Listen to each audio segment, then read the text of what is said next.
Hi, welcome back to Layers of Cakes. I'm Cakes, and today we're going to preserve cranberries.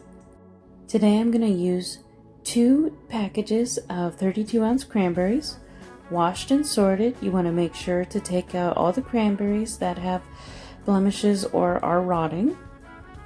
To begin dehydrating, you need to blanch your cranberries and make sure that they burst. 60 seconds did it for this batch. And strain them and then dunk them in ice water. I didn't have ice, but I had an ice package. And make sure that they cool down so that they don't continue to cook. And then you're going to strain them and place them on the dehydrating trays. And see, these are all nice and cracked.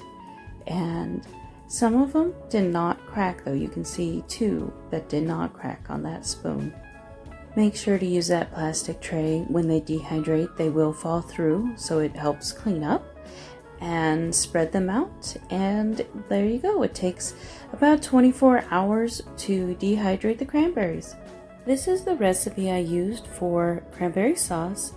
It was 2 1/3 cup water and 1/3 cup orange juice with 2 1/2 cups of sugar on medium high to get the sugar dissolved. You want to make sure that the sugar is dissolved completely before adding in the cranberries.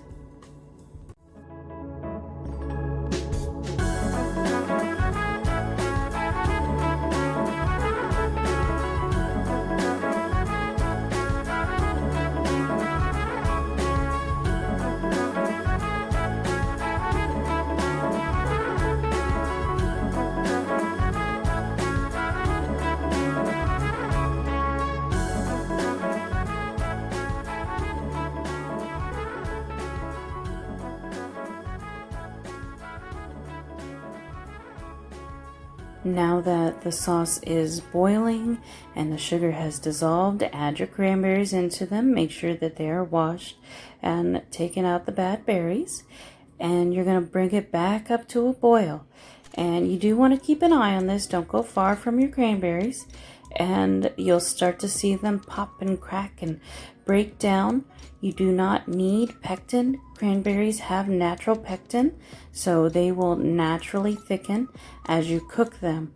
You do want to have a hard boil to make sure that they're cooked thoroughly, and it starts to smell so good.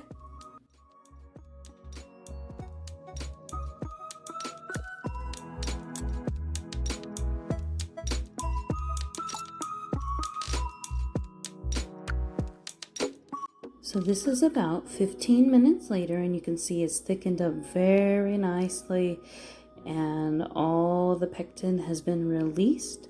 It smells good, it tastes good. If you need to add more sugar, taste it before you finish in the cooking process. Add more sugar. You can also add allspice or cinnamon or nutmeg to this at this point before you can it. At this point, you can go straight to canning, but I removed all the seeds from my cranberry sauce, and so that's what the next step will be, is to strain out all the seeds. I did use cheesecloth after I strained out as much as I could, but I unfortunately did not record it, so this is just me straining out and extracting as much of the sauce without the seeds and pulp. Again, you don't have to do this. It did take a very long time, but it was very much worth it considering I can't have seeds and I love cranberry sauce. So I would definitely do this again, pretty much exactly the same way I did it.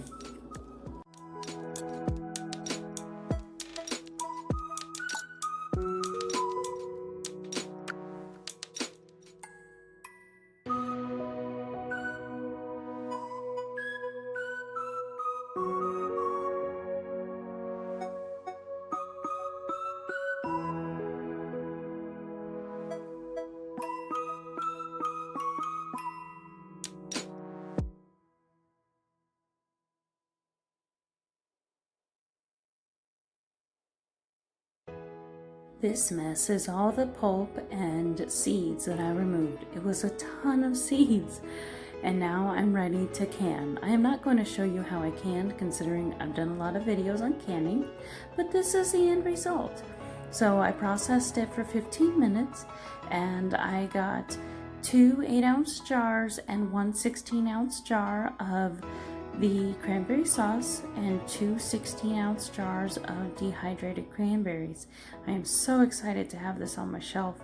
Thank you for watching. I hope you found this useful, and until next time, bye!